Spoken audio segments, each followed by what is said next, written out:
Well, Americans have started turning out at this hour to pick the next U.S. president and end a bruising campaign. And we know that votes have already been cast in that traditional midnight vote. So what you're seeing now is live visuals coming to you from Virginia in the United States as voting is underway in what has been called the most divisive and bitter and brutal campaign in American history. So it's being predicted that we will see record numbers coming out of these polls, but all eyes will be on the so-called battleground states or the swing states, because if any state flips, it could change things dramatically in this race.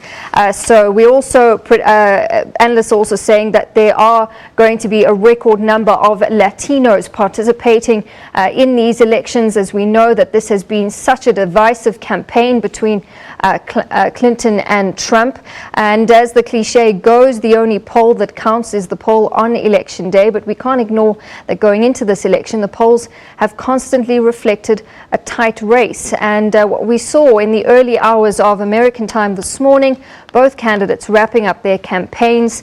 And it's been interesting to watch the campaign for both of the candidates running at absolute fever pitch, and the different strategies that they've been using.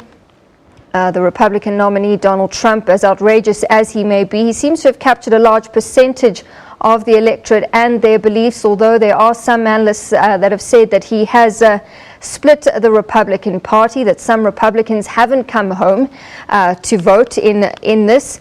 We saw him rallying and campaigning in 6 states alone on Sunday. So he's definitely been a divisive force, and a divisive element has been seen within these elections, within this campaign. So those just some live visuals coming to you from Virginia in the United States. So again, the key focus will be on the swing states or the battleground states. And if you look at Clinton's campaign very briefly, it has changed quite a bit in the last few rallies and the last few of her adverts, from one of sort of attacking Trump to one of more focus on the future and what she will be doing if or when she becomes president. So there's been a bit of a unification message that she's been delivering, and as I said, appealing to the Latino vote, and we are expecting some increasing numbers of Latino voters for this election.